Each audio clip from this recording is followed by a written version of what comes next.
Okay. Well, thank you, Gary. Appreciate it. And again, appreciate the opportunity to be here, even though it's a little bit different format that we're used to. For those that weren't on the call a few minutes ago when we were just kind of chatting for a few minutes, typically late May, early June is when we would come through a big old Volutone tour. And let's see here. I got a message here real quick here. We'd come through a whole training tour through all the branches, and we would do this at a lot of the different Snap branches, and we were just talking about how we aren't going to be able to do that this year, of course, in person. So this is the next best thing, and we're happy to be able to do that. So happy to be with you as well, and hopefully we'll have some fun things to talk about. We actually do have quite a number of fun things to talk about today. I want to go over Wi-Fi in pretty good detail. As we all know, wireless has certainly become even much more important to people working from their homes now. And so we want to make sure that you have the tools that you need, that when somebody calls you up and says, hey, this ISP modem router thing that I've been using, that's been okay, now that everybody's using it, I got my wife working, I got me working, my son or my daughters, my kids are doing school, we're all, using it, and now it's not necessarily cutting it as much anymore. And so we want to make sure that we have the skills and ability to provide what it is they're calling us and asking us to provide. And then we're going to go over a couple of new products and things that we have coming up as well. So wanted to start off real quickly here just by making you aware of a promotion that's available through obviously Volutone and all of the Snap local branches, whether it's the previous AllNet or whether it's MRI or any of those. This is available for you as dealers as a co-branded piece and special to be able to help you out. So if you are in need of wireless router or something that's fairly simple, to help somebody in their home that maybe that ISP device isn't quite cutting it anymore, then you have the ability certainly to go and give yourself a little more profit and help. We want to help you out by helping them out as well. So available through all of the distributors. Again, you can put your company name on this towards the bottom, as you can see. You can send it out as a co-branded piece from us and from you. So that's available for you currently. Also, just wanted to throw this out there as well. I know obviously this is a Luxul webinar, but wanted to let you know there's a similar promotion for Nuvo product as well, which is if you buy a Nuvo subwoofer, you get a wireless subwoofer kit to go along with it for free. Again, another co-branded piece. So for those that may be interested in, hey, I'm spending a lot of time at home, I've always thought about having some better audio gear, and a subwoofer certainly can be part of that. That's available for you as well as a great little promo, also available through all the distributors. So just wanted to throw those out there so that you're aware of them, and you can move forward with all the knowledge that you need. So with that said, let's jump into some recommended practices here. And I'm going to go over Ethernet for just a quick moment, just to review some things. Excuse me. And then we're going to go into wireless, and then we'll jump into the new products and some exciting announcements we have coming up. So when we talk about Ethernet and we talk about networks in general, obviously the network, as we all know, is the foundation of everything that we do. Unfortunately, most dealers or most end users don't ever come to you and say, hey, will you please come put a multi-$1,000 network in my house? Instead, they ask for, hey, I want that Ring doorbell thing on the outside of my house, or I want that fancy remote that can control my whole house, or I want a thermostat that I can control from my phone. And what they don't put together, of course, is that the network is the one that runs all of those devices and connects all of them. And so that becomes the foundation. And if the foundation isn't really happy, then the network isn't happy either. Or excuse me, if the network isn't happy, then all of those toys that they asked for aren't really that happy either. And so we've got to be able to set that foundation. Of course, as we all know, a lot of us have probably been dealing with more calls that have been geared towards, hey, I need better Wi-Fi in my house because I'm now working from home. Well, this is the exact reason why. So let's talk about the basic connection of the network.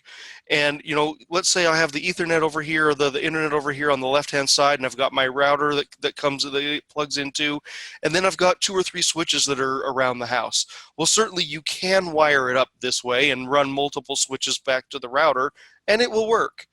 However, there is maybe a little more efficient way to do it, and that's basically to take one cable from the router to the first switch and then run everything else into that same switch.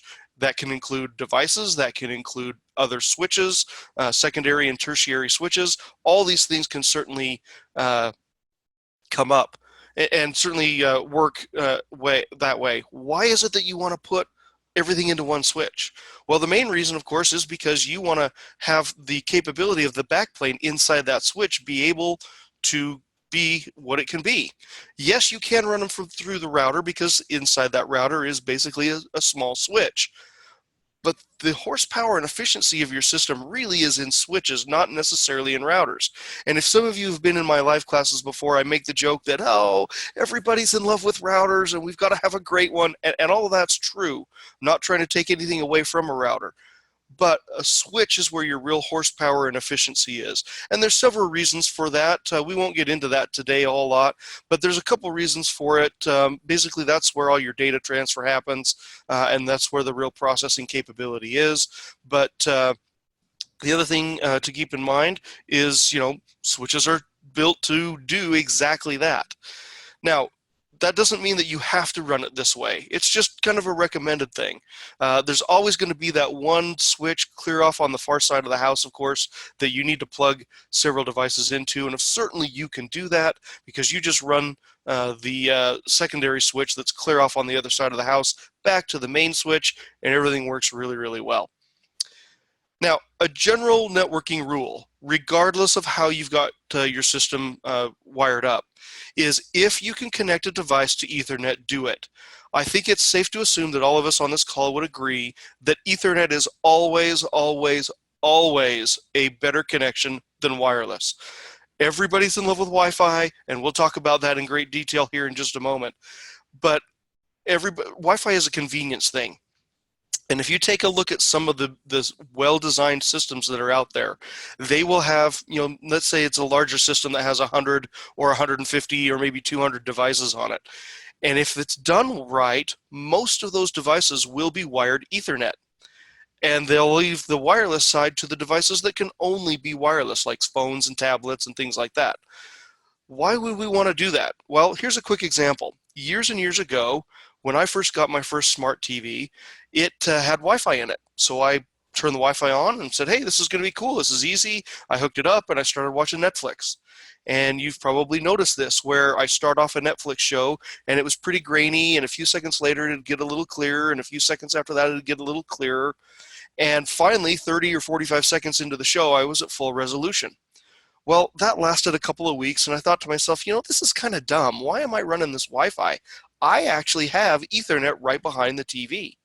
And so I disconnected the Wi-Fi, connected it via Ethernet, and now, right from the very beginning, from frame 1, I'm at full resolution. Because that is an example of the speed and reliability difference that Ethernet carries. When you connect a bunch of devices Ethernet, you're going to provide your end customer a much better experience.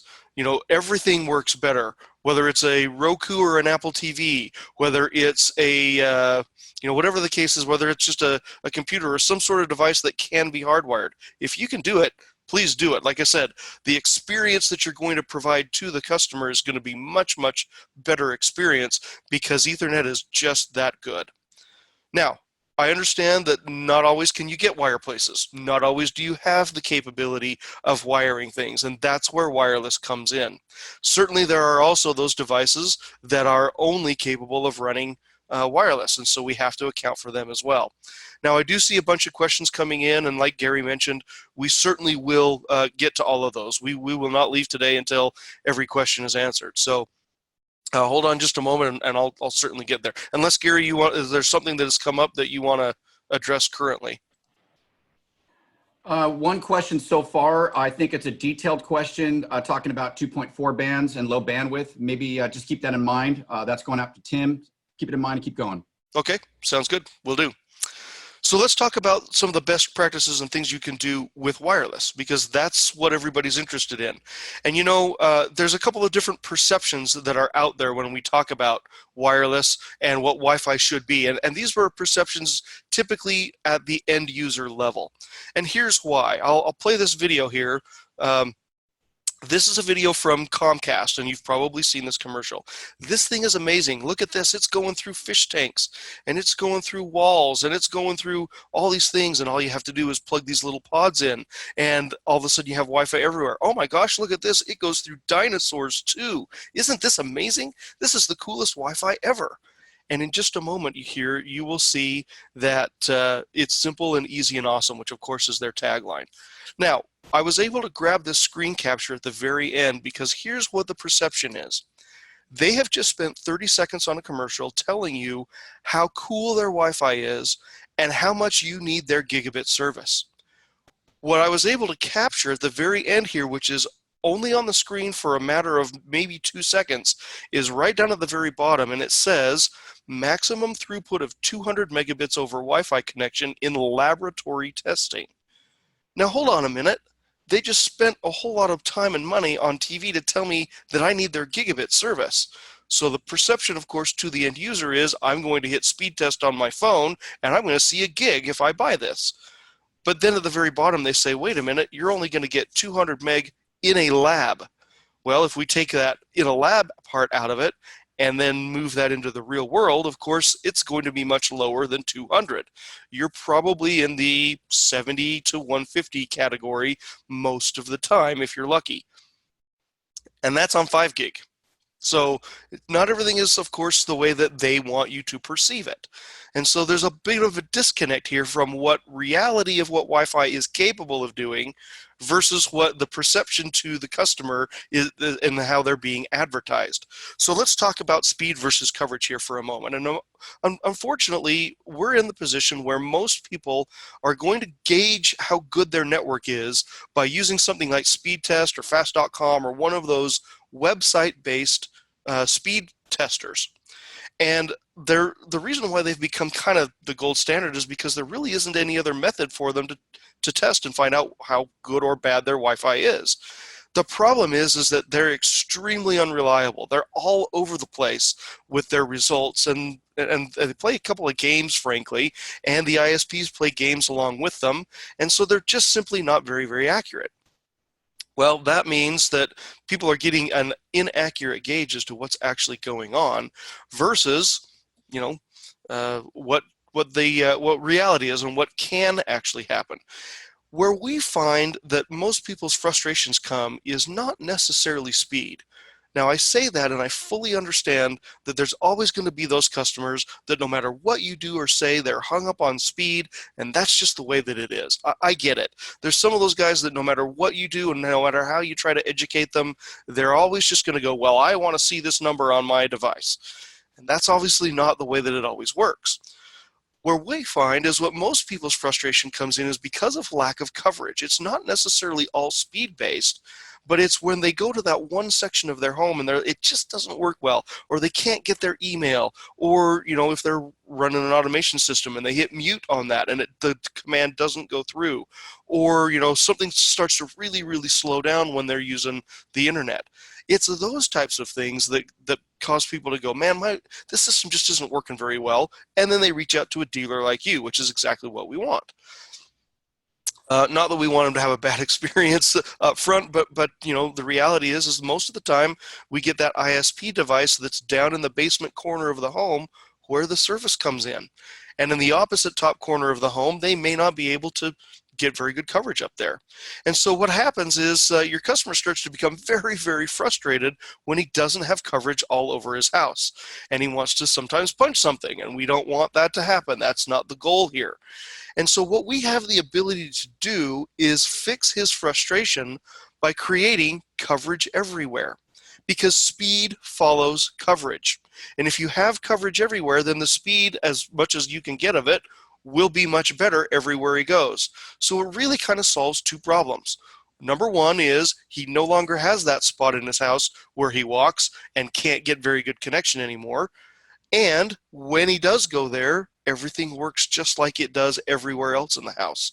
And now that's a big, big difference in his usability and his perception of how the system functions and what we've solved for him versus the frustration of, I can't get it to work every time I walk into this place. So big difference there. So let's talk about a couple of things, 2.4 versus 5, and maybe this will answer the question that Tim had. 2.4, of course, goes further. 5 gig goes faster, but not nearly as far. And the reason why is pure simple physics. 2.4 has a much longer wavelength that has an easier time going through all the things that we put in the way, like fish tanks and dinosaurs and walls and all those things that the radio frequency signal has to go through. 5 gig, of course, can carry data much faster because it's a much higher wavelength, but it doesn't have as easy of a time going through those same obstacles. And the experience here, the reference point here, is just like if somebody pulls up at a stop sign next to you with their big old car stereo. Of course, the part of it that you hear is the bass, because that's the longer wavelength that has an easier time getting outside of the car. You don't really hear the mid-range, and certainly not the treble very much at all, but the bass you hear, and you hear it for quite a while, or pretty decent distance. Same thing is true with 900 megahertz cordless phones. You remember those from 10, 20 years ago, and you could walk maybe, even when I was a kid, my mom and dad had one, and I could walk 7, 8, 9 houses up the road before I started having a connection problem. Well, again, because of physics. It was an even longer wavelength that in turn then had an even easier time getting through all of those, walls and trees and everything else that was in the neighborhood that it had to go through to get to where the phone was. So that's kind of the differences. And so if we understand that, we understand that all of the speed increases on Wi-Fi are only going to be on the 5 gigahertz side. 2.4 goes further and it's more convenient, and we have to have it, of course, because there are still a great number of devices that are only 2.4 capable. But 5 gigahertz is where all of the speed increases are. The other thing about the speed myth, of course, is that we're just not going to get the speeds that are advertised on the box. And Luxul's just as guilty of this as everybody else. There's several reasons why that is, and why people print what they do on the box. But let's break it down into what's reality and what's actually going to happen. And that is that you're probably going to get about 30 to 50% of the speed of what is on the box. Because what they're doing on the box is they're taking 2.4 and 5 and the maximum that's capable in a lab, combining them together as an aggregate, and then printing that number. Of course, one of the big problems is that no device works that way. They use either 2.4 or 5. They do not use both at the same time. So right out of the gate, there's a slowdown. There's also the issue of Wi-Fi being half duplex. Ethernet is full duplex, meaning it can send and receive at the same time. Wi-Fi doesn't. It's either sending or receiving. So again, here's another spot that is a pretty good slowdown. And then what I like to call the 800-pound gorilla, which is all of the environment variables, whether it's tough construction material, lath and plaster walls of an older home, or whether it's trying to get through water or a bunch of trees, or whatever the case is. This is what makes Wi-Fi different in every place you go. It's just like audio. Every set of speakers sounds different in every room you put them, because the radio frequency for waves coming out of the speakers are different because the environment's different. Same thing is true with Wi-Fi, which is why you can have one model of an access point, for example, let's say our 1510, and you can put it in a 20,000 square foot open warehouse and it'll fill all 20,000 square feet. But you take it down, walk it down the street to a house that was built in the 30s that has lath and plaster walls, and maybe if you're lucky get 1,200 square feet out of the same device, because the environment's different, and that's what changes everything. So this, of course, your customer doesn't understand, but it does allow you the opportunity to educate them a little bit. And so instead of getting frustrated, you can say, look, Mr. Customer, this is why your Wi-Fi is not working the way that it should. This is what we're going to do to overcome that and get it to the point where it's usable for you all over your house or business or whatever the case is that you may be working on. So Couple things here about real-world wireless speeds. You can see on this chart on the far right side what the maximum throughput is supposed to be. At the very bottom one there, for 802.11 AC, it's 1,300 megabits or 1.3 gig per second is the theoretical maximum. What's the typical throughput? About 100, 150 megabits per second. Why is that? Well, most of the time, most mobile phones, which of course is what most everyone uses to gauge this, is typically they like to live in the 150 to 250 megabit per second range. And there's several reasons for this. And certainly you can see higher. I'm not saying that you won't.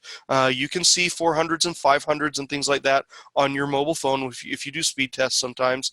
But for the most part, this is where they like to live, and it's because of the radios and the number of antennas that are inside those mobile devices. As we'll talk about here in a moment, they are generally the ones that become the bottleneck. And so what happens is that guy that's obsessed with the speed test, and he's sitting there hitting it over and over and over and over again and getting upset because he doesn't see the number that he expects to see. Well, what he doesn't realize is that most of the time his device is the bottleneck, not necessarily the network that you just put in. And example of this is if you look at this chart here, you can see that most all phones are 1 by 1 or 2 by 2 at maximum. So that means the phone is only going to be able to go so fast. If you have a 3 by 3 or a 4 by 4 AP, that's wonderful, but it doesn't make the phone go any faster. There are some laptops like the higher end MacBook Pros, some of the HP Envies, some of the Dell XPSs, some of those more expensive laptops that are 3 by 3. But for the most part, all phones and all tablets and all those types of things, they're only 2 by 2. So they're only going to go so fast. And if you look at this very bottom sentence here on the second bullet point, it says, your client device is almost certainly causing slow Wi-Fi speeds, not necessarily your network. But of course, nobody understands that. They bought the brand new Apple iPhone, which can go as fast as it can ever go. Well, not really. That's not exactly the way that it works.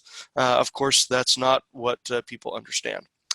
Because again, according to Comcast and what they're being told by Apple or Samsung or whatever phone they might have, and what they're being told by Xfinity, of course, is, but we're going to get all this speed until you read the fine print, and even they acknowledge that there's a catch to this, and Wi-Fi isn't always as fast as they advertise it to be.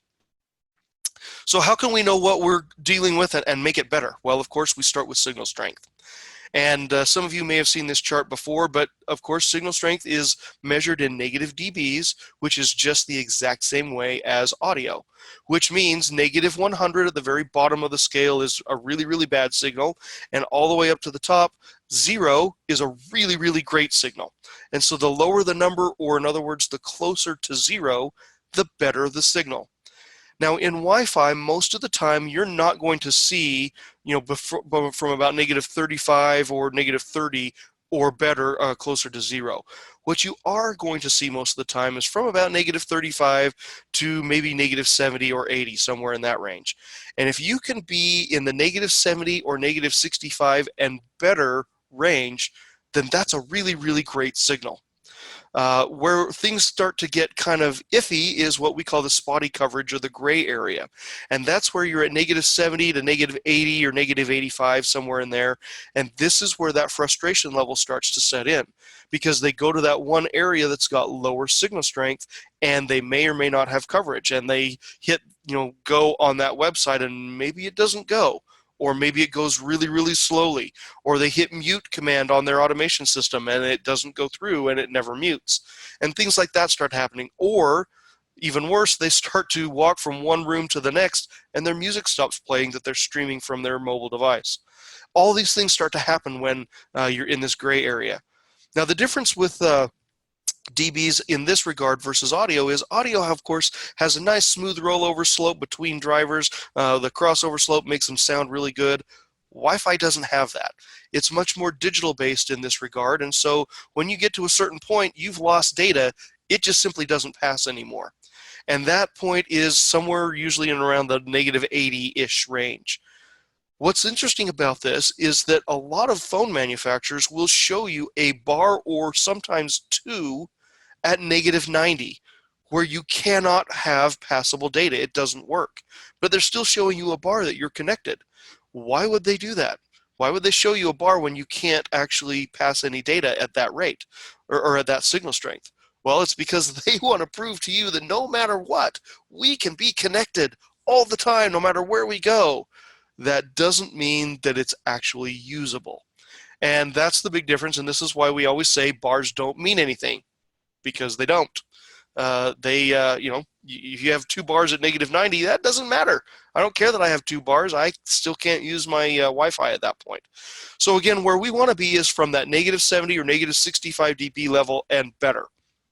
And if we can do that all over the home or the residence or the business, we're going to be, you know, killing it. We're going to be knocking it out of the park.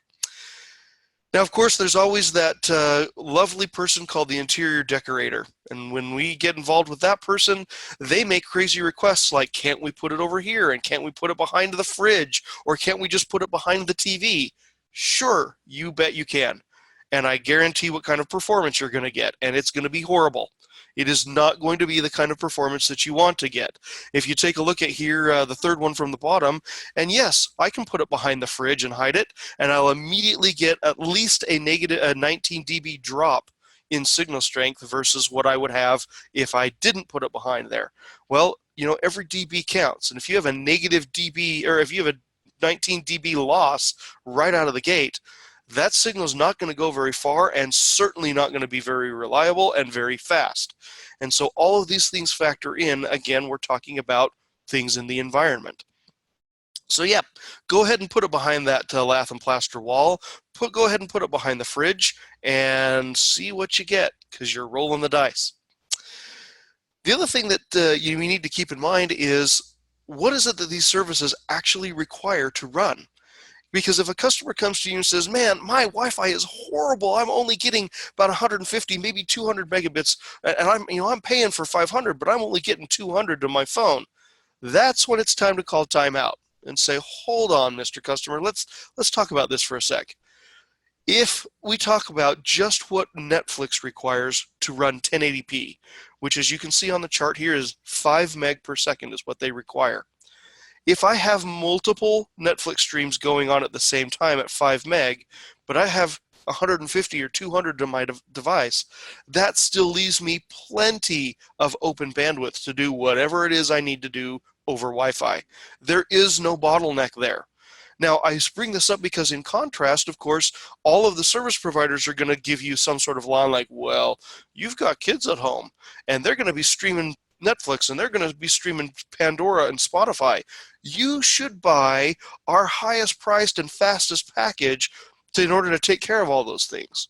Well, the reality is you don't need that, because if you look at what Pandora and Spotify require, even for their high quality streaming on a paid subscription, it's a whopping 0.32 of a megabyte per second. Now, the thing that comes in that's different, of course, is when we start talking about 4K. And as you can see, 4K over Netflix is 25 meg per second, which, to my knowledge, is the highest single stream coming into anybody's home. I don't know of anything that's a single stream that's bigger. Now, certainly, even with 4K, that is ultra compressed, but 25 meg is a lot. We actually had a guy call us about a year and a half ago, and he was in his showroom, and he couldn't figure out why he couldn't get Netflix 4K to all 9 of his TVs at the same time, and he only had 50 meg service coming in from his service provider, and of course he was trying to run them all off of Wi-Fi. Well, our tech support guys were very, very kind and explained some things to him. I probably would have been a little more like, dude, don't sell networking. Please just get some education first before you go out and do that, because you need to understand the basics before you can do it in someone's home, or at least you should do it that way. So my point with all of this, of course, is to say, look, all of these services that people say are going to take a ton of bandwidth, they really don't. And they don't on purpose. They're trying to compress it so they don't use a whole lot of bandwidth over your system. So yeah, keep that in mind. And like I said, you'll have access to this screen and to the entire presentation. So let's switch gears just a little bit and talk about security, because as all of us have been working from home over the last couple of months, certainly security has become an even bigger question than it was before. Now, there's a couple of different types of security. There's a few older ones like WEP and WPA, and the simple answer is, we could go into all the details why, but don't use it. It's older technology. It's much less secure. Currently, WPA2 with AES encryption is the most secure type of security out there. Yes, there was WPA3, and as soon as it got released a little while ago, you noticed that it didn't really go anywhere. Well, that's because it was found to have some pretty good security holes in it pretty quickly. So yes, WPA3 or some other form of security is probably coming. It's probably coming down the road. Something will come down the road at some point. But right now, WPA2 with AES is not only the most secure type, but also is the one that is the most compatible with the most devices out there. The other thing about it, specifically talking about 2.4, is some people have the impression that you can go to the 40 megahertz band and increase your bandwidth there on 2.4 and get a little bit faster speed. And that is absolutely true. That can happen. But the detriment that also happens is a lot of devices only have 20 megahertz radios in them. They don't have the 40. And so they're a little less compatible with the type of security that you've set up. And so as a result, sometimes they can be on and off and on and off and on and off the network. And of course, the customer doesn't understand why. All they know is that it's not reliable and it doesn't stay connected. And so by default, whether you're using a wireless router, a standalone access point, or the wireless controllers, all of ours come defaulted on the 2.4 side to just be using 20 megahertz only, again in an effort to be the most compatible with the most amount of devices. And so certainly you have the opportunity to change that if you see fit, but we recommend keeping it on 20 megahertz, and things should generally run a little smoother from there. Now, when we talk about password security, there's a few things here to note. There's been this trend over the last 8-10 years or whatever to put a bunch of weird special characters in there, using 3s instead of E's and $signs instead of S's and exclamation points instead of I's, and all of those types of things. And while those things are fun and can be certainly beneficial, they can also cause some problems with devices, because a lot of devices certainly do not like spaces in the SSID or password. And when I say certain devices, I mean iOS devices. They just don't like that very much. There's a lot of devices that don't like special characters. So you put all of those slashes and percentage signs and asterisks and all these things, and they don't like those kind of characters in SSIDs and passwords as much as just regular standard characters and numbers. So how do we get around this? If we want to make our Wi-Fi passwords more secure, how can we do that? Well, actually the secret is longer passwords create better security.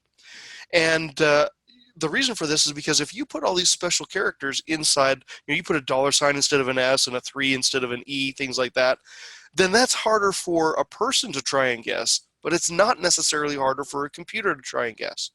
Well, if we're trying to limit the computer's capability and inhibit it, we want to create a longer password. And this chart actually shows you the amount of time it would take to crack a password, given that all you're using is regular lowercase letters starting with A and moving up, A, B, C, D, E, that kind of a thing. And if you have 7, 10, 11, 12, however many characters you've got, and how much more difficult it is for a computer to crack those particular passwords.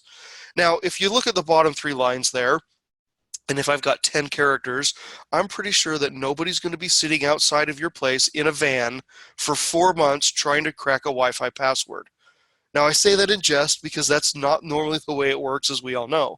Nobody's sitting outside the front of your house. What they are doing is sitting in a dark room somewhere in a different country and turning a computer loose and just letting it go trying to hack people's passwords. And if that's the case, they might go 4 months. All right, so let's increase it by 1 more character. And now we're talking about a decade. And I'm quite certain that nobody's going to let their computer run for a decade trying to hack 1 Wi-Fi password. They certainly aren't going to be doing it for 2 centuries. And so if we keep that in mind, you can certainly mix in other things here. Just keep it regular letters and numbers. Now you can make them capital letters versus lowercase. You can put numbers in there and mix them in, doesn't matter. But the length of the password is the point we're trying to get at here, is that the longer it is, the more secure it's going to be and the less likely it's ever going to be hacked. So if we keep that in mind, we can offer a level of security on our passwords that are much higher than what our competition may be offering, just because we're creating longer passwords. They don't have to be fancy, crazy things that are difficult for the end user to remember. Make it something that's easy for them to remember, but that's also longer so that it's much more secure. Okay, so how do we go into this signal strength thing? How do we use what we've learned about signal strength to find out what we need to do and where we need to improve? Well, there's a couple of different programs that are out there. Some of these, the ones that are on the left, are for computers or laptops. The ones that are on the right are there for mobile devices, phones and tablets. And we actually see a good majority of people using phones and tablets. And we'll talk about that here in just a moment. But if you're using an iOS device, there's only one program that Apple allows to be used for that, and that's their airport utility. There are some features in airport utility that are not turned on by default, and so you do need to turn them on, and we certainly have tutorials as to how to do that so that you can measure your Wi-Fi. If you're using an Android device, then there's Wi-Fi Analyzer by the company called Farproc, and both of these are free. Wi-Fi Analyzer is very, very good. It does show you graphically quite well what's going on, whereas Airport Utility is not as graphic based, but still gives you all the information that you need. Now, if we're going to talk about using mobile devices, let's talk about why would we want to do that? What's the point there? Well, that brings up the question, is using a mobile device good for measuring the signal strength? And generally when I'm in a live class, I'll ask this question, then I'll have people raise their hand, yes or no. And it's generally a pretty much a 50-50 split. I'll generally get some people that'll say, well, you know, no, that's not a very good idea because they are horrible devices on Wi-Fi. And I'll have somebody else that'll say, actually, it's a really good idea because they're horrible devices on Wi-Fi. And our point is this: yeah, it probably is a really good idea. Here's why. Number one, they are the worst device on your network. About the only thing worse is going to be an IoT device that has an even smaller antenna than your cell phone does. And I'm talking about things like Ring doorbells or wireless remote controls for your automation system, or things that are embedded into other devices like washers and dryers. We've even seen some IntelliBeds that have Wi-Fi chips in them. All of these types of things are built with very inexpensive 2.4 gigahertz only wireless cards and wireless antennas. So your phone is basically in the kind of that category. It's kind of the lowest common denominator on the network, which in turn makes it the best thing for you to measure with. Because if somebody says to you, your customer comes to you and says, hey, look, I want to make sure that I have great Wi-Fi in my bedroom.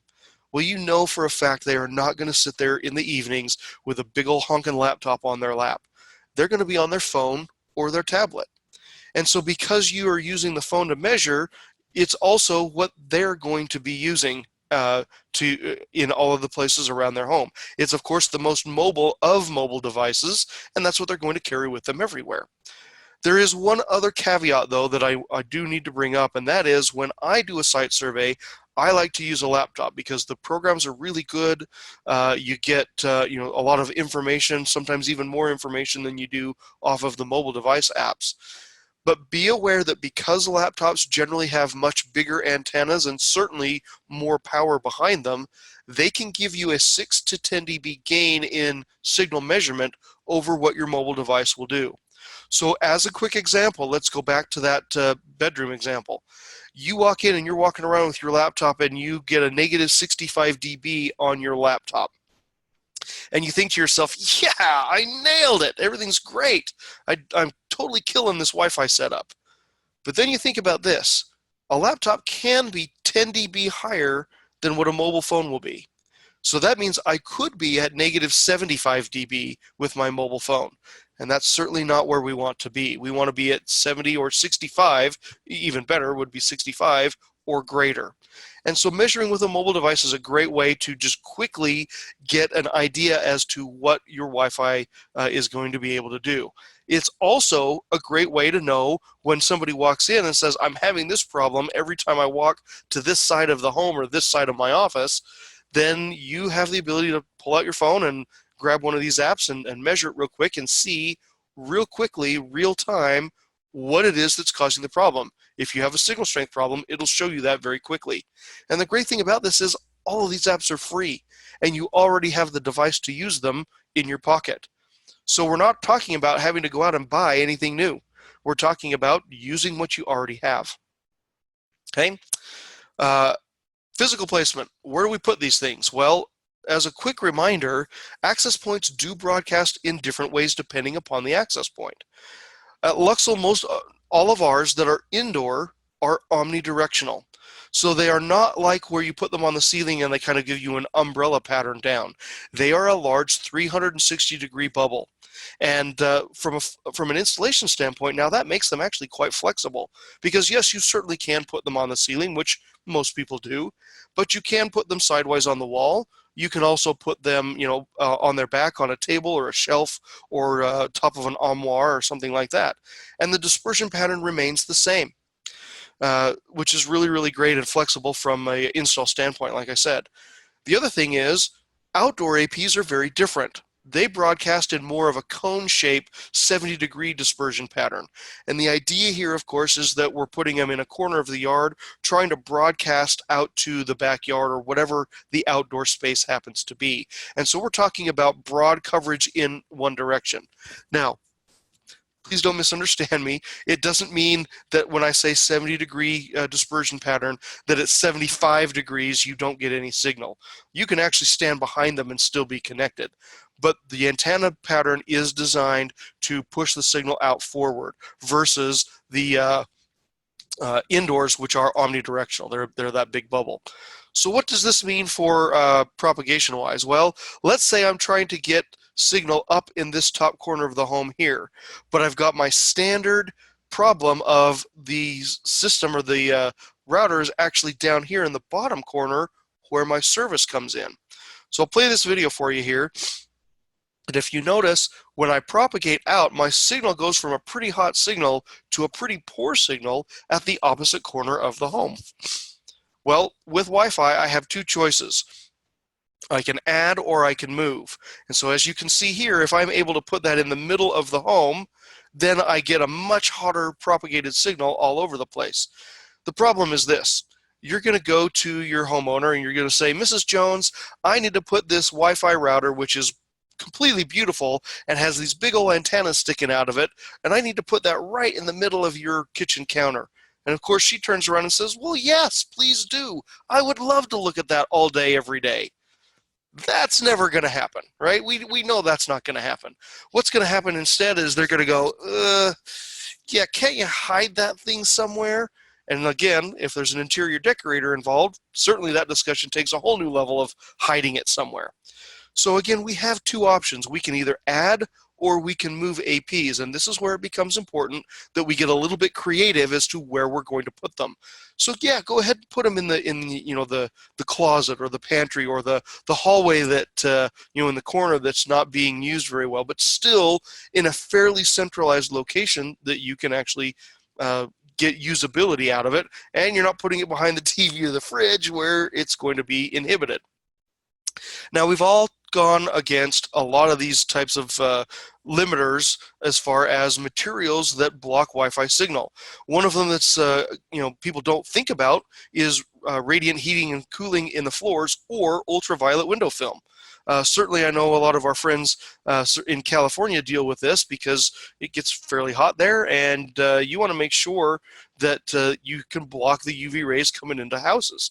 Well, we've actually heard of and had people call into our tech support where they are literally standing outside the window and are looking at the access point right through the window and cannot get connected until they open the window, and immediately it connects because it's blocking all of those radio waves. And this chart has, shows what tendency we have when we're looking at how can I place these APs. Because you can see down here at the bottom here, I've got all of this along the bottom that's being blocked. And our tendency sometimes is, well, let me just move it from one wall to the next because that's where I've got another wire. And so if I do that and I just move this guy all the way to the other wall, if I can get this to play here.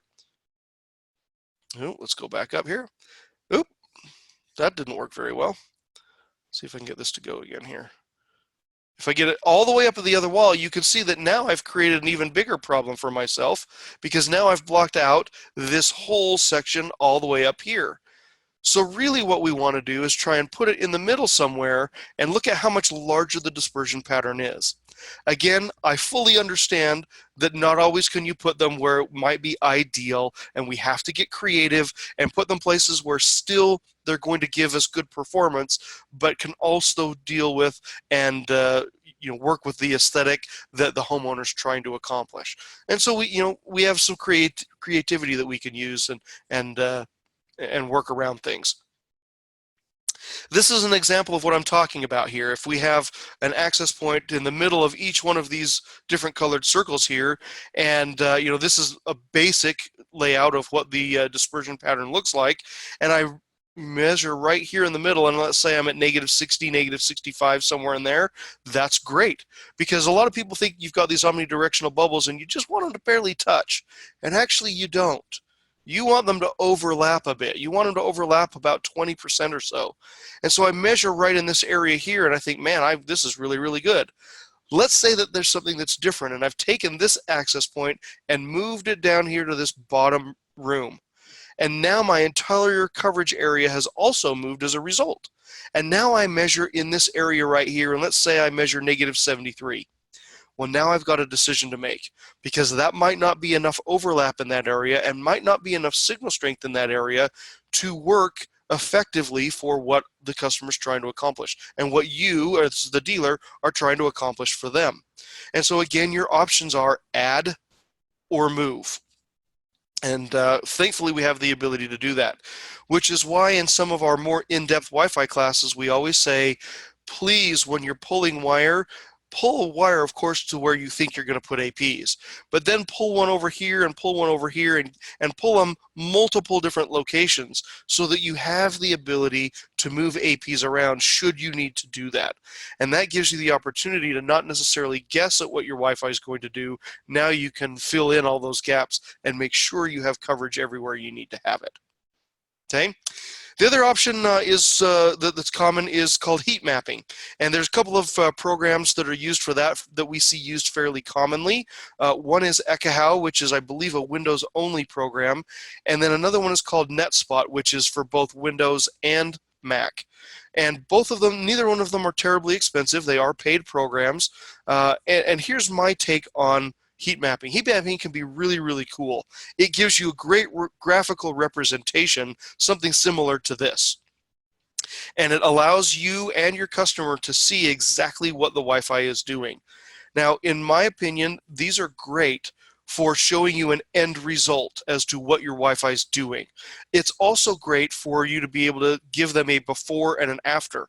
You can do a heat map with the before, with what their network was doing, and then of course an after with what you've added and changed and how much better it is as a result. And they can easily graphically see that.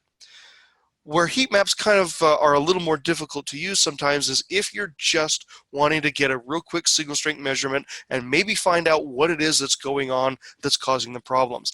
And that's kind of where the advantage of the mobile phone app comes in, because you can quickly and easily see what's happening there in their home without having to have a more expensive heat map program. Still gives you the ability to get the information that you need without having to invest in anything in order to get that information. Now, please don't misunderstand me. Heat maps are fantastic. They do some really, really cool things, give you some really good graphic representations. I'm certainly not discouraging their use by any means at all. It's just that if you aren't interested in going and buying something in order to create this, there are great programs on your mobile device that will allow you to do it. Okay? Now, with that, Gary, I'll stop for a few minutes and see if there's some questions that we wanted to go over before we switch gears for a moment and jump into some of the new products. Tim is asking about the 1510 and 1610s. They generate a lot of heat. Mm-hmm.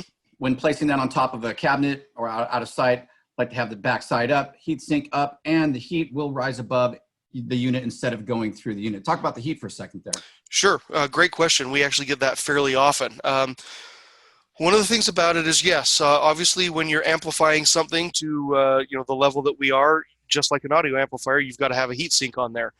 If you look at the way the bracket is designed, if you're going to turn it upside down, I would absolutely still put the bracket on there.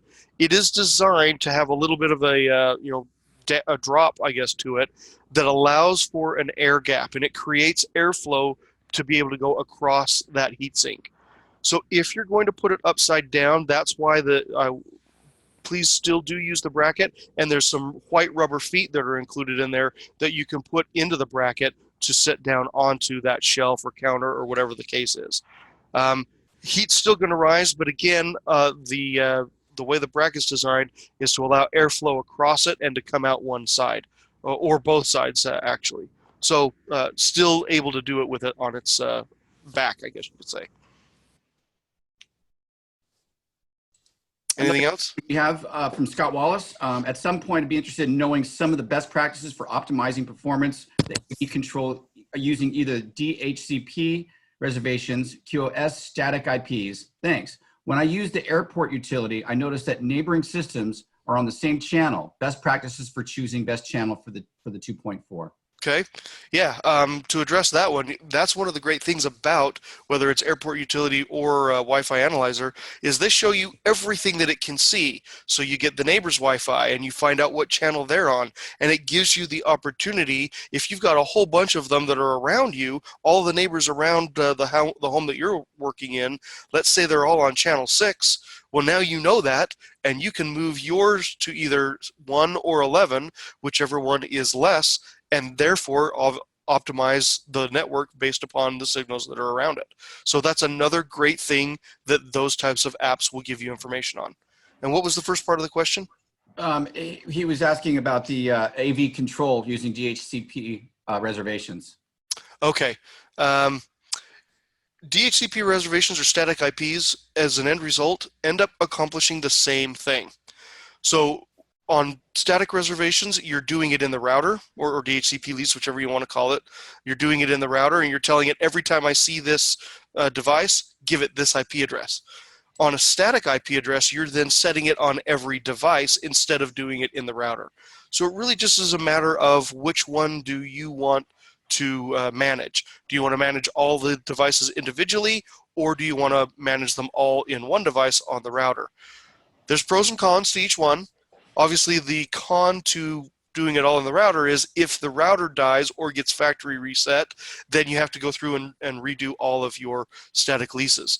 Now, if you're using a Luxul router and you've made a backup of the not the firmware, but a backup of your configuration, then you can, especially if you're using the same model, you can just reload that configuration and all those static leases are still there. So it makes it a little easier. So yeah, but as an end result, they end up accomplishing basically the same thing. It just depends on how do you want to manage it. Some good technical questions. Where are you in the presentation? You want to go on? You want to readdress? We can go on. We can address for a minute here. Sure.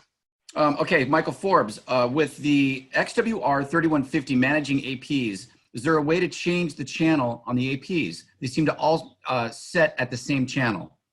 That is correct. That is the way that our controller works. And because the controller is built into the 3150, it puts all the APs on the same channel. Now, there is a specific reason for that. The reason is most devices roam easier and smoother when they're all on the same channel, when they're going from AP to AP to AP. There certainly is times when it might be beneficial to have them on different channels, and we've considered doing a firmware that would allow for that. But the caveat to that would be is that you have to understand that the roaming, the active roaming, won't be nearly as smooth as it would be if they're all on the same channel. So there's a bit of a balance there as to what you're doing. I know that a lot of different networking companies say put everything on the same or on different channels. There's pros and cons to that as well. But if you're using the controller as it stands right now, everything will be on the same channel in order to ensure the smoothness of the roam from one AP to the next. I see that you have new products up there, but Greg was asking, here, I'll try to paraphrase this. Still standard for one Cat 6 to each AP. Heard some future might require 2/1 for power for one signal. Does that make sense? Yeah. In our product, no, we're not going to require 2 cats. There are some APs out there that are in the enterprise world that are even higher power. Well, not higher power. That's not true, because we're at the highest. There are some that require 2. Not quite sure exactly what the reason behind that is, frankly, but ours are not going to do that. Even if we come out with a an AX unit or a Wi-Fi 6 unit, it's not going to require 2 cats. Greg is also asking, any of the Luxul products that have the ability to monitor real-time bandwidth by device, that is hogs? If not, can you recommend a device or software? The easiest way to do it on our devices currently is by using the router limits that's built into the routers, because it will monitor bandwidth for you, and it tells you exactly what device and how much bandwidth it has used, and you can break that down to a month, a week, a day. I believe it'll tell you literally almost to the hour what devices used what kind of bandwidth. So currently that's our easiest and best method to use it, is to find that out, is to use router limits. There are some settings inside the APs and the UI of the APs themselves that will tell you, what the basic bandwidth is through the AP, but it doesn't break it down into device. Thomas has a kind of a specific job question. What ideas do you have regarding why a Wi-Fi network system would lose strength at night? At night?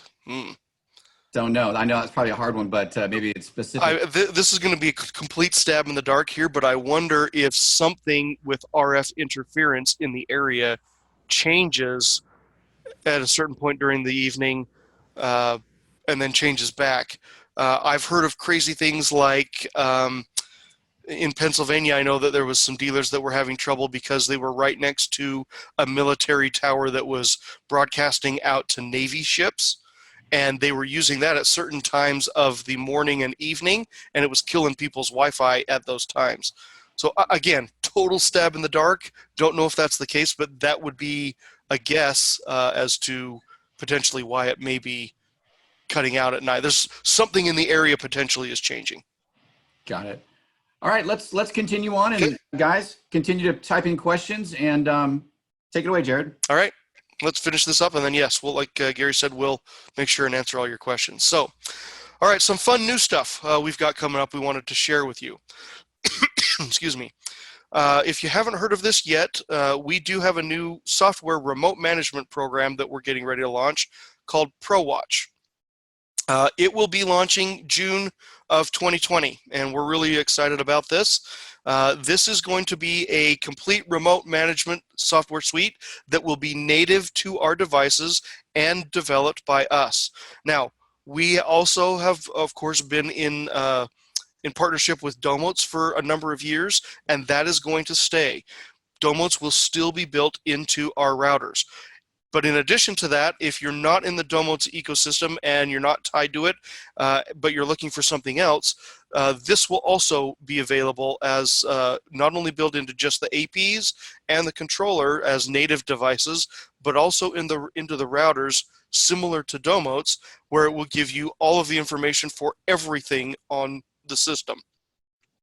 And so this will do things very similar to products like Domotes and Oversee and things like that. What it'll do is it's more along the lines, well, not more, it's much more like Oversee Pro than standard Oversee. There will be a version of ProWatch that will be just native to APs, so you could put just an AP in or just a controller in and be able to get into that from the cloud. But this will be much more like a Domotes application where it shows you everything on the network and gives you the ability to log in and control and manage everything that happens to be in that system, not just the network devices, not just Luxul devices. It will be available for third party as well. The cool thing about this is, unlike Domot's, there is going to be no charge for this. So we're very excited to announce it free for dealers. So as you would expect, it will go out, it will find all the devices that are on a network, it will show you what they're connected to. If you have a managed switch, you'll get information like, device X is on port 1, device Y is on port 2, device Z is on port 3, that type of thing. It'll give you alerts if something goes down. Obviously, you'll be able to reboot devices, whether it's from an IP controllable PDU or whether it's from a PoE enabled switch. You'll have a per port or a per outlet basis that you can power cycle from. It'll give you different administration rights for different roles inside the company. You'll be able to do firmware updates. Certainly there will be a web app that you can use to use it from your computer, but also, of course, there will be both iOS and Android apps for phones and tablets. The biggest thing on there, like I mentioned, is this is not just for Luxul devices. It's certainly not just for Legrand devices. This is going to be for everything. So whether you have a Marantz receiver or a Luma NVR or a Wattbox or whatever the case is, as long as it has a web user interface that you can get into it, you'll be able to log into it through ProWatch and be able to manage that. So we're really, really excited about that. Again, this is going to be very, very comprehensive. We're excited about it and looking forward to hopefully having the launch here in June. So look for more information on that as it comes. We will have a launch webinar and several launch activities around ProWatch when it becomes prudent to do so. The next thing I wanted to talk about was a new product we have coming up, which is our Epic Mesh product, which we're also very excited about, which also is looking at launching mid-June of this year. So only a month and a half or so away is what we're looking at and what we're hoping for. And that includes, hopefully, all of the delays that have happened in China. We're hoping that those are mostly behind the factories and we're ready to go now. So couple things about Epic Mesh. Of course, this will be a mesh system as you would imagine it to be, which will allow you to connect different nodes together via either Ethernet. So if you have a wire, the standard networking principle still applies. You can plug Ethernet into that location or into that node and use Ethernet as the connection back to the main network, or you of course can use it as a mesh system and connect them all wirelessly. And you can mix and match inside the same system. Couple things. First of all, we are going to sell it as a kit, so there'll be 2 nodes in the kit, and yes, it will be set up as app. It'll be app-based, so when you are setting them up, it's very quickly. I've done it several times now. You set it up, and within just a minute or two, you have an entire network running because it takes a picture of the QR code that's on the back of the unit. The first one becomes the router node. It asks you if you want to set up others. You set up your SSID and your password, and it does it all for you. There, of course, then will be a user interface that you can log into the nodes after the initial setup. And there's a lot more options inside there, very similar to what you would find inside of our routers. You will be able to do things like multiple SSIDs. You will be able to do things like set your SSIDs separately, 2.4 versus 5 gig if you want to. So a lot of those types of features that are much more custom installer oriented type features versus some of the mass market products that are out, mesh products that are out there that we're going to make available to you so you can use those in your installations as you need to. Of course, the other way that it will be sold is as an individual, because certainly there may be times where you need more than just 2 of them. So you will be able to add as many of them as you need to. I believe the limit is going to be 16 out of the gate. But certainly, here's the thing with Mesh. We're excited about it. It is not going to be replacing anything in our lineup. All of the standard APs are staying as current products in the line. So the way to look at Mesh is not necessarily as a replacement, but as an addition. And the way that I would approach it is, look, if I'm going to have somebody who's going to be doing a smaller home, small to medium home, and they're only going to have a certain amount of devices on there, and they're basically going to be doing web surfing and basic things on the internet, then Mesh might be a great solution. But in our industry, we have this tendency to go in and add all these things onto the network. Let's do automation, let's do shades, let's do lighting, let's do cameras, let's do all these things. And that in that case, it's probably more appropriate to still look at regular standard APs for the larger systems. So very, very excited about that. And of course, more information to come about mesh as it's appropriate to do so as well. Well, again, we'll have launches, future webinars, that type of thing to go along with all of this product. So having said that, some fun things to look forward to. Gary, I'll open it back up to you. Let me see if I can open up the chats here, and let's go through. We covered, check the Q&A there. We've covered most of them in there, and there's also obviously the chat stuff. Okay. I see Courtney asking on the chat, can two APs be close to each other and cause signal collision? Not really. There's a big discussion about that and a big misperception about that. Inside 802.11, there is a anti-collision and avoidance detection protocol built in, so you can literally take APs of different manufacturers and physically stack them on top of each other, have them broadcast the same SSID on the same channel, and they don't interfere with each other. In a nutshell, the main reason is because most every AP and the end device take their turn to transmit. There's only one conversation at a time. That brings up the question, of course, where does interference come from? Well, it comes from other devices that are in the same frequency or close to the same frequency that aren't on the 802.11 Wi-Fi spec and don't have that anti-collision detection system built into them. So have there been some places where I've seen, this is a longer answer, I apologize, but have there been some times where I've seen separating out APs can actually make a device work a little smoother? Yes. But does it have anything technically to do with the way that the device and the APs are talking to each other? No. Frank just asked a question. Can you get alerts for both hardware and wireless devices if hackers are trying to get onto your networks for passwords and personal info? There probably is a way to do that. There is not anything natively built in that I'm aware of. I'm sure that there's some sort of software that would allow for that, but I'd have to research that. I apologize. I don't know what would allow for that at the moment. Scott Wallace asks, does an AP connected via EOP have diminished performance compared to a true wired connection? EOP. Say that one again. Does an AP connected via EOP have diminished performance compared to a true wired connection? He also asks, how does QoS factor into this question? I'm trying to understand what he means by EOP. Ethernet? Yeah, I'm sorry, I'm not fully understanding the question there. Ethernet over power, Scott. Ethernet, oh, okay, all right. PoE, all right. No, there is no performance degradation using PoE. That's one of the beautiful things about it is you get power and data down one cable, and the data still is as fast as it would be without the power. So there's no performance problems there. QoS is a little bit of a different animal. That basically just puts priority onto one device's data versus another.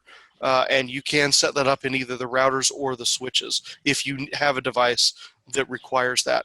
Most of the time in homes, QoS isn't used very often because, again, there's still plenty of bandwidth around to go around that doesn't necessarily require you to need QoS. Where QoS is used commonly is in businesses with VoIP phone systems and things like that. Not to say you can't use it in a home, but it's generally not necessary.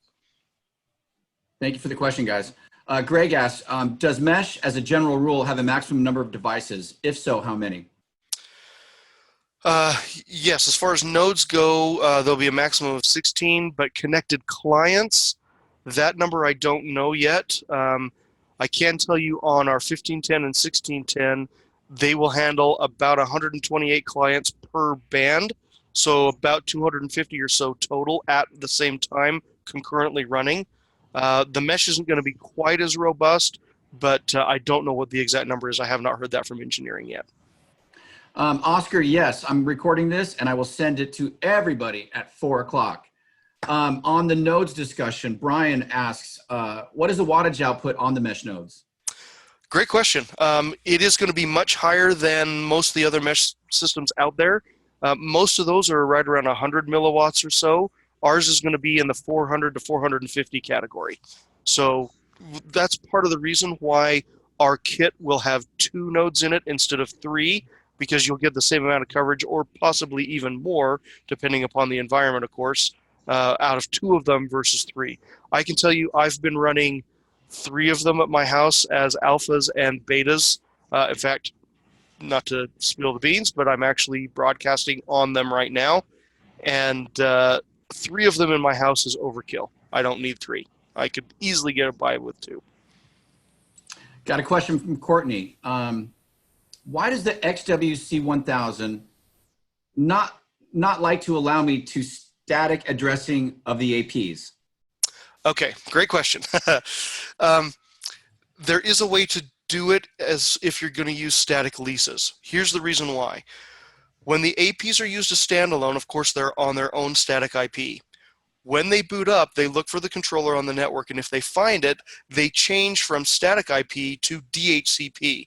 And the reason they do that is because you're never, if you're using a controller, you're never logging into the APs individually to do anything with them, because all of your management is done in the controller. So from that standpoint, it doesn't matter what IP address the APs are on, because the controller is the one that you always log into to change anything or to manage anything.